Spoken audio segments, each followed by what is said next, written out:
Thank you. I'm so excited to be here. I remember when we started this journey, I was actually in the studio audience of the Jeopardy event, and I actually, believed at the time I was witnessing history. And besides witnessing history, I think it was also very entertaining because I happened to be seated right behind John Kelly.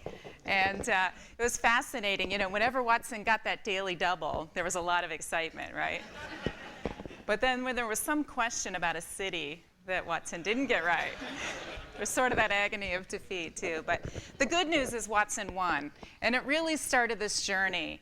And John and I actually connected that day and said, IBM was always focused on this could be a huge game changer in healthcare. And we also believe that as well at WellPoint. We quickly got our executives together, started to talk about what were the applications. If you look at our industry, it's not that there's a lack of data. There's lots of data. But if you look across the silos of our industry, whether it's pharma or medical devices or providers and payers and patients, it's lots of independent pools of information. So how do we bring it together? And there's also a lot of exhaust data, too, right? So we have a lot of big data. How do you determine what's real, what's relevant, what's really going to have an impact at the point those diagnostic and treatment decisions are going to be made? We believe, too, it's also an opportunity to bring the providers together with the patients, really engaging them in the conversation, and also sharing the information and data we have as well. So let's talk about, Watson solved the Jeopardy challenge. Let's talk about sort of the healthcare challenge. We know that healthcare costs continue to rise, almost at an unsustainable rate, right? We're going to talk about that in a little bit, about percentage of GDP. Also, the medical information doubles every 5 years. I think about a physician graduating today trying to keep up with all that new medical research, millions of articles coming out every year. How do we keep up to speed with that? Evidence-based medicine is used only about half the time. Some studies say 30 to 40% of the time. So how do we really make a tighter connection between that research and, again, when those decisions are being made, and what's relevant to that individual? So evidence-based medicine is underutilized, sometimes overutilized, but inconsistently applied. And medical conditions, where a lot of the costs are, it's very complex chronic conditions, and sometimes comorbidity of conditions. So how do you look at that diabetic that also has kidney failure and understand the right combinations that address those issues? And we also have an issue around, as we make a healthy system, our role as a payer, how can we make sure we help align the right financial incentives to drive quality outcomes in healthcare? This is a little bit more detail in the rising costs. So as we look at 17% healthcare costs of GDP today, look at this curve. It continues to rise. You're going to hear me talk about one of our key areas of focus is oncology for one of our first pilots. Oncology costs are rising about 23% a year. So one of the core things as we talk about this is how do we look at helping facilitate affordable quality healthcare? I want to spend a little bit of time talking about the big data we have at WellPoint and why, as we sat down with IBM to think about the first application of Watson, how we could apply the big data we have to solving this problem. We have over 34 million people that we provide health insurance to. If you look at that, that's 1 in 9 Americans. We have the Blue Cross Blue Shield brand in 14 states. We have deep market share. So we work very closely with a lot of the providers in those markets. So as we look for partners, and there's another partner in this equation, partnering with the providers, and I'll get to that in a minute. A diverse membership base. We deal with Medicaid, senior population, individuals, large national accounts. And if you look across the entire Blue Association, it's 100 million members, 1 in 3 Americans. So we really want to continue to look at how can we partner with some of our Blue colleagues to also broaden this. If you look across the Blue Cross Blue Shield network, we cover 80% of physicians and 90% of hospitals. So it's that deep market share, that breadth of the provider network, and that massive data. And even though we have 34 members that are active today, We have data on 120 million individual people from past members, et cetera. So a large membership base. One of the things that we're trying to focus on, we witnessed the great innovation of Watson, the technology, but we're really trying to look at innovation from a broader perspective. How do we really think about this from the business process innovation? And I think that'll be clear. David touched on it a little bit this morning when he was talking about Watson as a diagnosis treatment tool, but we have to apply this in the actual physician setting. How do we think about that interaction model, working with the physicians, and how do we continue to drive that in partnership? And so when we talk about innovation, the technology is a core piece of that, but we really have to also look at the business process innovation as well as the payment innovation to complete the cycle in the system, and that's really what we're focused on. I want to talk about sort of the big data challenge. Just to give you some, again, more context of our data, we have 340,000 employer groups, 5.3 million individual providers. Now, when we talk about a provider, that could be an individual physician, hospital, ancillary provider. So lots of data on 5.3 million people that are providing care to our members. 34 million members, we talked about that. 100 million pharmacy claims we process on an annual basis, and over 330 million claims, medical claims, addressing over $100 billion in medical costs. So again, lots of big data, big challenge, but also creates a tremendous opportunity as we think about going into our partnership with Watson. A lot of great training data, and that'll be relevant as we talk about the Watson opportunity down the road. We really want to, again, as we drill down into this a little bit further, again, touching on what Dave talked about earlier, we talked about the complex medical conditions. Our first area of focus is how do we create a physician assist to help get at this? We have this expansive, ever-growing knowledge base. We have extensive information about an individual in our databases. There's data in electronic medical records. How do we bring that all together to the point that it's relevant? Complicated drug interactions to deal with, and overlapping care coordination. The handoffs in the system today are not very smooth, going from care coordinators at a health plan to individual physicians to hospitals, et cetera. So the opportunity that creates is how do we get to a more effective diagnosis more quickly? As we look at the data, a lot of diagnoses, especially as we've drilled down into cancer care, change from the original diagnosis. If we could get to the more accurate diagnosis more quickly and then align a treatment plan that drives the best outcome, it will not only drive affordable or quality health care, will drive affordability as well. One of the things that we have to think about as we're trying to solve this problem, WellPoint as a payer, we sit in the middle of a huge information flow of data that's going between the patients and the providers, between us and the physicians. And this is a challenge that we have to address as we think about solving this problem. Not only do we have to think about the flow of information, various hospitals, physicians are at different stages with their technology enablement. We also have to think about the issues around privacy, the policy issues, privacy, security, who owns the rights to the data. It's really important as we drive more interoperability across the industry, we really start addressing those issues, and we've started to address some of those as we thought about the Watson solution. So this really starts bringing it together. If we thought about the massive data that we have, the medical policy information, all the historical information about our prior cases and the outcomes of those cases, partnered together with the extensive data we have about our provider networks, with the analytic capability, and Dave did a nice job earlier talking about the capabilities of Watson, but you can imagine today, many times, we get medical notes. So the ability of the technology to ingest that information, understand the natural language, to really apply that information, whether it's our internal nurses making decisions or physicians, incredibly important. And that's what really led to our partnership. And so we were really excited, as was teed up, to announce that we are the first partner with IBM to make Watson a commercial application of Watson in healthcare. So here's a little bit of what we're doing. And I want to spend some more time diving into a little bit deeper of how we're getting from this tool that won Jeopardy into the pilots that are proving and making this real in healthcare.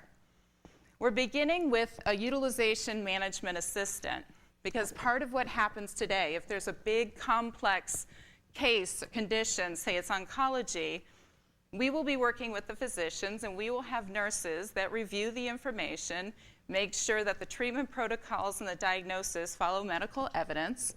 So our nurses almost have to do some of the same things the physicians have to do. They have to understand the latest medical evidence. They have to make sure that the treatment protocols are following that medical evidence. And so really, as we think about expanding upon this innovation, we wanted to first prove it between WellPoint and IBM first. So we are actually, and I'm going to talk a little bit about it, at the stage where we have our own Watson stood up in our data center. We've actually begun to load some of our historical information, the medical evidence, and our nurses are actually working and helping train and educate Watson, and we'll talk a little bit more about that. But that's really step one. If you think about how this process works today, generally these authorization requests come in one by one.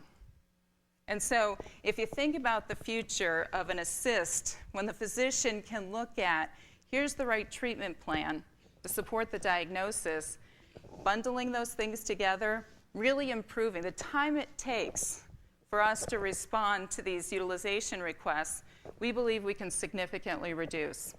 And just like in Jeopardy, as we can increase the accuracy rate and get to a comfort level, initially the nurse will be reviewing the results of Watson and confirming that they're correct.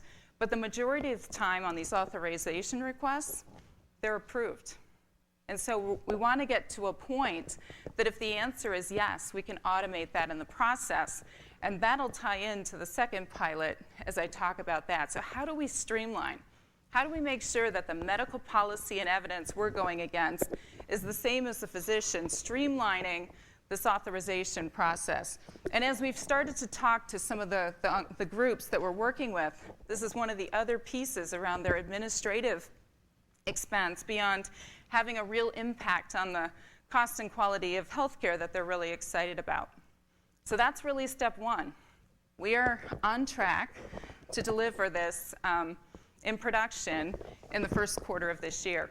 As I said, we're really in the training phase right now. The second step is then building that into and integrating it with the physician. So we are actually working with a couple of large oncology practices. We need their help training and educating Watson. And so there's a lot of excitement around the institutions that we're working with. And frankly, just like IBM and WellPoint had to do an assessment and say, are we the right partners to partner on this? We frankly have to do the same thing. If you think about lots of big data at these medical institutions too, but is it in a format that's consumable? How do we bring that information in? Do they have the technology capabilities to integrate? And so do they believe this is possible? I know one of the requirements we had internally at WellPoint is the team working on this had to fundamentally believe this was possible, right? And I think I got that inspiration, John, from just watching the excitement of the team that continued to push through and make this Watson capability possible. It's such a simple thing, but it's such a fundamental key to your success. So as we continue to work with our partners, we're really using these institutions to help give us their data too. Help us train, what's their clinical information, what are the outcomes that it drove, and ultimately we'll get to, but what does the interaction model look like with the physician? And so again, we're on track to begin our first pilot here in the second quarter of 2012. I'm going to back up a little bit because in order to make this possible, thank you, we had to be able to consume our big data. So I highlighted earlier that we have a lot of information, data on 120 million people, individuals. But traditionally in a health plan, and we grew through a lot of acquisition fairly quickly, it's disparate data, separate systems, legacy environments, different definitions. We had to fundamentally invest, and we've been doing this over the past couple of years, in an enterprise-class data warehouse. What's unique about this data warehouse, it's one of the largest longitudinal health databases, but we actually update the data daily. And so if a claim comes in today, it's in our data warehouse by tomorrow. We use IBM technology for change data capture. We get that information. Now think about what we're doing with Watson. The timeliness of the data is so incredibly important. And so that was one of the first things that we focused on. So we are able to enable Watson because we have the ability to aggregate, consume, and integrate our own internal information. This piece is also key. If you look at traditionally in a health insurance plan, we look at our data as people as a member of a group, an employer group, right? Policy. We've really done a lot of work over the last 2 years of getting down to identify the individual consumer, the individual patient, the individual member. And we've actually built a master consumer profile. It starts based on my core demographic data, my claims history, my cost information, but we've also started to integrate that in my service data, as well as third-party data. Marketing data, social media data will come down the road, behavioral information. Think about down the future how that may be relevant to a physician to understand, some of the behavioral, social kind of patterns about the individual as they're trying to understand compliance to treatment protocols. Derived data, we look at gaps in care. We have analytics that run today to identify, because we have all the claims data. Has somebody that's a diabetic not had their annual vision exam? And how do we derive that information and, again, feed some of those care alerts? So lots of information, risk scores, et cetera. And then actionable information. The key here is we have big data. The problem we're trying to solve is, how do you take your big data and make it actionable insights at the point that a decision is being made? That then drives into the longitudinal patient record. So first we have to have that enterprise caliber data warehouse that allows us to aggregate all of our information. We have a view of an individual consumer. The next key step is we start partnering with our providers is there's some rich clinical data in that electronic medical record. So how do we start bringing together, Watson has all this artificial intelligence, this knowledge base, this research information, but we're going to get a better answer if we have good, clean information about who I am and what's relevant to me. And so the next piece that we're building out is something called a longitudinal patient record. And that's incredibly important. So then taking all the information that we have as a health plan, bringing in the electronic medical record, clinical information, building the longitudinal patient record, and that is actually what gets matched up against the Watson knowledge base. And so we'll talk a little bit more about that. So again, in this flow, you can see our clinical data coming in with the WellPoint data, creating that longitudinal patient record. The IBM WellPoint Watson solution has all the medical knowledge, all the historical information, the comparative research, and that is what gets matched against that Watson solution, and those insights are provided either to our internal nurses or, in the case of the oncology, to the external providers. What's key to the success here, as I mentioned, is really training Watson. We're talking about using Watson in healthcare, and it's incredibly important that we continue to drive up the accuracy and effectiveness of the information. The first step is to ingest the evidence base, and this is a step that we've already completed for our first pilot. So looking at the medical policy, medical references, all of that information. The second phase is taking real case data that we had internally with our nurses, understanding for these cases, Here was the recommended treatment plan. Here was the outcomes that were derived, and really starting to train and educate what those answers were. So this is the learning phase for Watson. The way we like to describe it is step A is kind of Watson in medical school, right? So Watson's in medical school, understanding the technical reference information. We're really now, we have Watson in its residency. Looking at past historical information, working with a nurse that's assisting to make sure that Watson's correct in its answers, but we are actually, in our version of Watson, feeding transactions back and forth. So we've taken a big step here in making Watson real in healthcare. Now we're in that phase of continuing to improve, continuing to train, and continuing to improve the accuracy of those transactions. And then ongoing improvements. You can see this a little bit when we get to the workflow, but what's incredibly important with the capabilities of Watson and artificial intelligence is the continuous learning. So as we partner with physicians and we understand the treatment plan, continuously feeding the outcomes of those treatment plans in for ongoing care of that individual member, but also, or patient, but also learning for the future. And that really brings us to what we believe is the workflow in our second pilot going forward. And we'll spend some time talking about this. First of all, there's a lot of information. A physician can look at the pre-work of all the clinical information that's available for that member. As they look at the information, and Dave showed this earlier, so say I'm working on a diagnosis.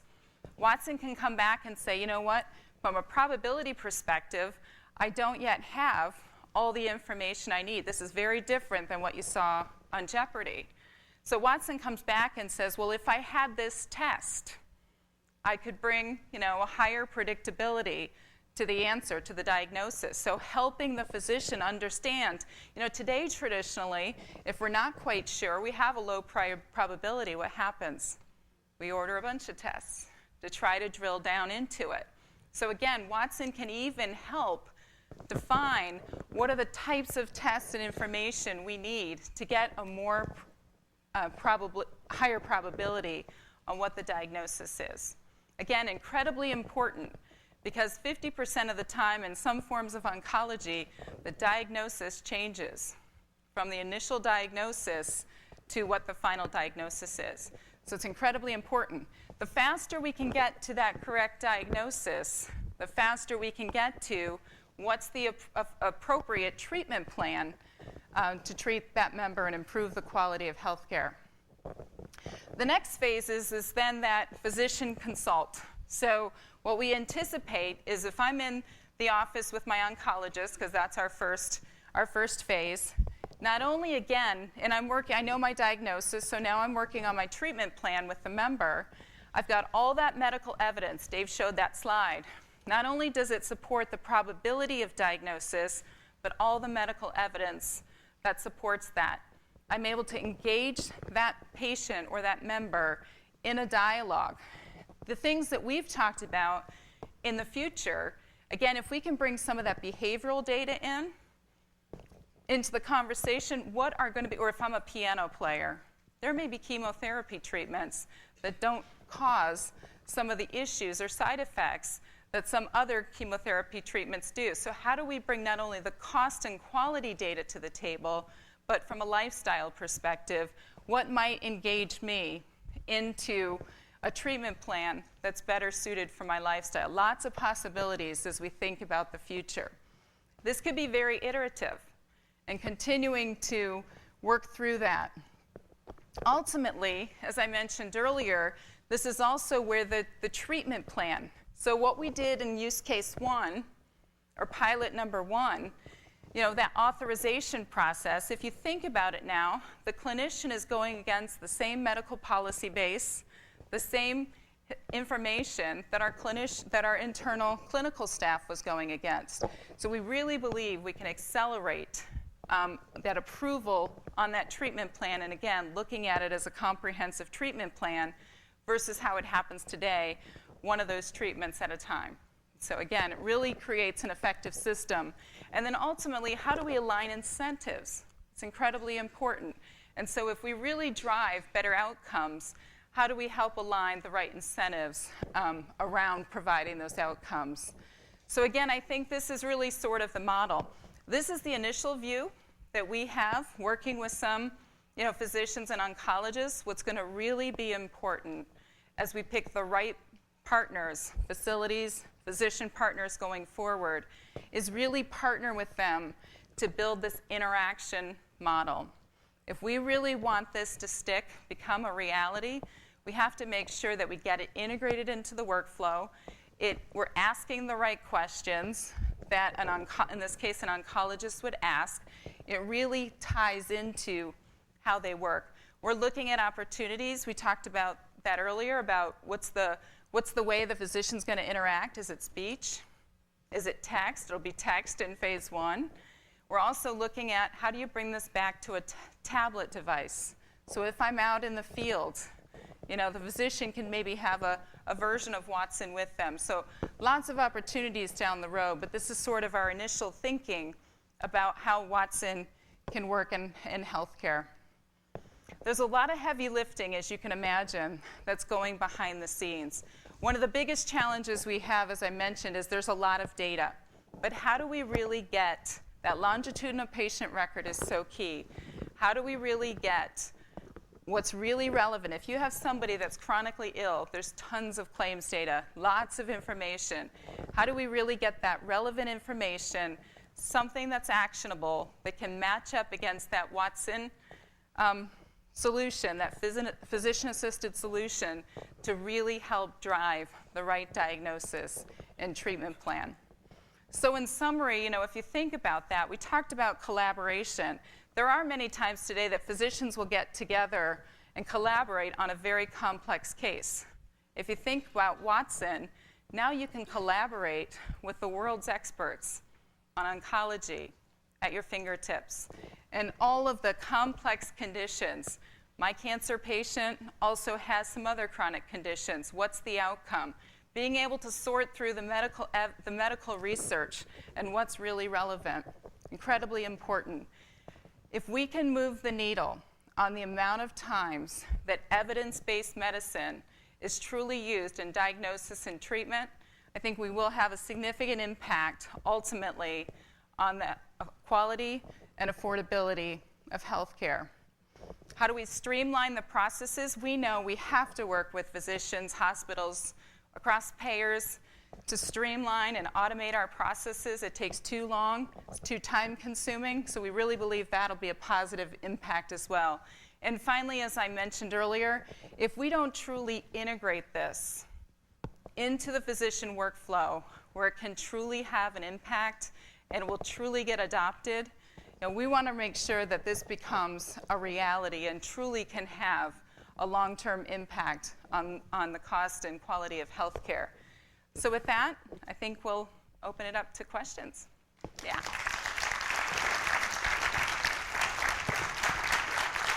Yeah. I think we have one right here.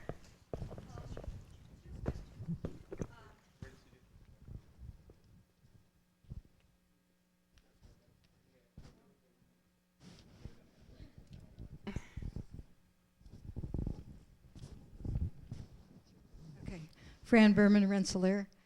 2 questions. Number one, I'm curious as to why you identified oncology versus other diseases. Oncology has a fair amount of uncertainty associated with various treatments and diagnosis, and so it'd be interesting to hear why that was the target. And the second question is, what does the entrance of Watson into the process do to issues of HIPAA compliance and those kinds of things? Yeah, so the first one is, and we picked oncology, and we actually are trying to get very specific on certain forms of cancer, so really targeting breast, lung, and colon to begin with. And when we looked at the accelerating cost, and also, there are certainly some diagnosis and treatments where Watson's a great asset to help us sort through all the complexity, and actually we thought oncology from that perspective with the complexity, You know, we're really interested in watching what's going on also with the genomic research, because being able to build that genome sequence into our master consumer profile and feeding that in and helping drive personalized medicine, for us it was, you know, in order to really prove this too, we really wanted to deal with a complex condition and show the power of Watson to help solve that problem. Excuse me, and with the cost accelerating in oncology, 23%. New treatments emerging. You know, I think it's really actually a great test case to prove out the capability. You're absolutely right on the privacy and security. It's incredibly important. You know, I think, again, from an overall perspective, as we know, to make this work, the policy issues that we're going to have to proactively address. We know that better information, using all this data we have across healthcare, if we can use that and make it relevant at the point these decisions are getting made, it's going to have a huge impact. But that also means we're going to have to check ourselves along the way around the issues around privacy, security. So when we are matching that longitudinal patient record up against Watson, Watson doesn't know who the individual is. It's de-identified data. The data we're loading in for training data, de-identified data. And so that's incredibly important to make sure we're protecting the privacy and security of the information. But I think we're also going to have to proactively address issues around standards. Think about the flow of data. Who owns the data? What's the IP rights? We have to make sure that as we address this as a solution across the industry, we do deal with these privacy, security, IP rights, liability rights, all those kind of things as part of the solution. And that's part of some of the things we're addressing behind the scenes as well. It's a great question.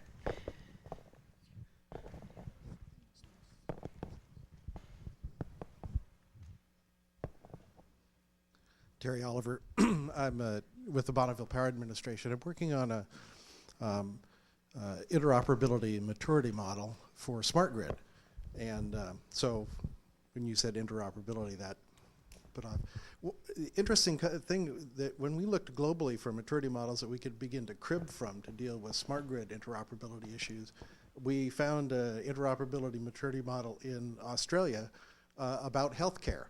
And so I'm wondering where you guys are thinking of this as a sticking point for being successful.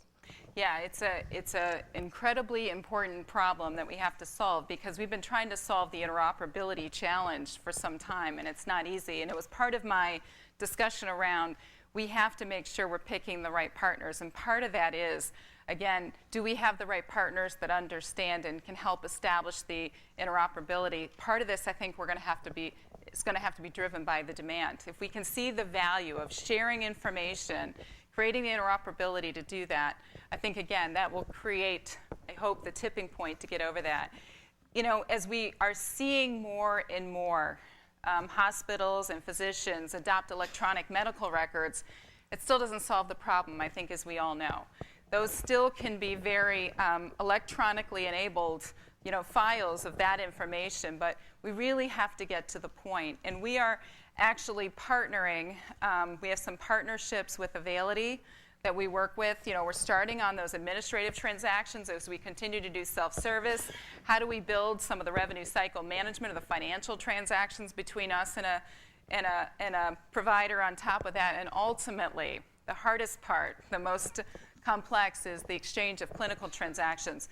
I think some of the new payment models, the payment innovation models, if you think about accountable care organizations, patient-centered medical homes, is also driving the need to establish interoperability, and those are some of the ones that we're focusing on. And so for us, we're trying to drive the momentum around partnering with those that are also aligned with us and seeing the value, and ultimately helping create the tipping point. If we can show the outcomes and the results of being able to do that and the difference it can make in affecting quality health care. It's certainly a challenge that we have to take head on to solve this problem. I have a question about the quality of the data. Very hard to get clean medical information. I've got a son that does work in places like Bangladesh, where it's very hard, but even in the US, will WellPoint Watson be enabled to challenge data when it says there's an inconsistency here, what's going on? Yeah, so it's an incredibly important point, because kind of why I wanted to do the build of us, even internally as a payer, cleaning up our own data. So we feel really good about the quality we've established there about our claim and cost data. But we know what's incredibly important is the rest of the data. And the power of Watson to be able to interpret the natural language, there's a lot, unstructured data is a huge asset here. But part of that is then understanding the difference between what's relevant information and what may be that exhaust data that we're trying to understand. This is incredibly important in the training process. And it's also incredibly important that as you think about Watson in the clinical setting that we talked about, it's a physician assist, because we always anticipate that the physician will be able to look at the probability of whether we're talking about diagnosis or treatment, understanding the medical evidence, and being able to challenge and say, is that real? Do I believe that? Is that really relevant? And being able to, and again, that continues in the continuous training process, as we go forward. But that's an incredibly important part of training and the ongoing learning that we believe will happen as part of the Watson solution. But there'll always be a physician making the final decision. Yeah. Watson again. 2 questions. You mentioned enterprise data. Is that like System Z enterprise? No. No. Okay. No. Then I'll drop that question. My other question was on you were obtaining data from Medicare. What is the relationship between WellPoint and Medicare, and will any of that data go back to Medicare to hopefully reduce those costs? Yeah, one of the things right now as we look at the commercial application of Watson, we're really focusing on our commercial membership. We actually do have a business called Federal Government Services, which right now this pilot is not a part of, where we are a Medicare processor, a processor for Medicare. So I think, what we want to ultimately tee up first after we prove where we are with our first 2 use cases is what is the application on a broader perspective from a Medicare perspective. Medicaid, we do a lot of Medicaid business as well. And we know there's lots of challenges in high chronically ill that drive a lot of cost. Very good case study for if we can focus on that, use the power of Watson, how can that ultimately help? But I think what we want to focus on right now is proving it and then working with the right government, federal, as well as locals at the state level, if it's Medicaid, to figure out what are the right applications as we go forward, because we support both those populations. Yeah. I think this is a fantastic project, what you're doing. Did you look at the overall benefits and cost savings as a business case for justification of the project? It's a great question, because I think for us, this was a bold statement, because it's really hard when you're trying to prove a new innovation to be able to put your finger on how much exactly is this going to ultimately reduce, improve quality, therefore reduce cost.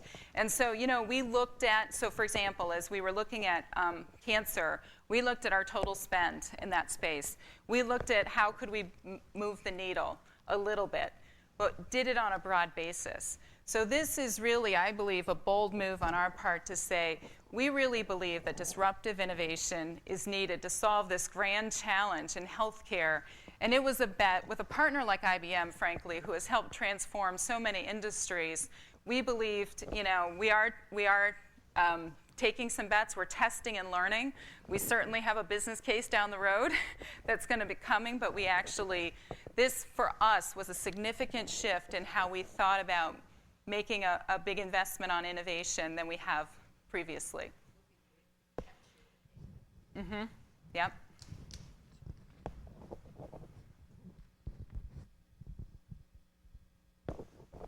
Steve Frody with IBM.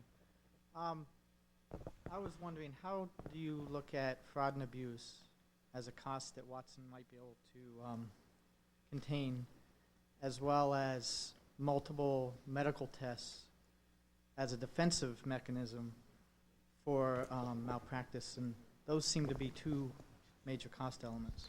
Yeah, I think you can start, if we, again, our focus, one of our challenges has been focus on proving it, and then you can see the runway for where you can go in the future fraud and abuse is a huge potential application. One of the things that we can do, again, in partnership with providers, is continue to look at who's driving those higher quality outcomes and making those decisions, and also proactively, how do we move the fraud and abuse detection more into a real-time nature versus behind the scenes, after the fact.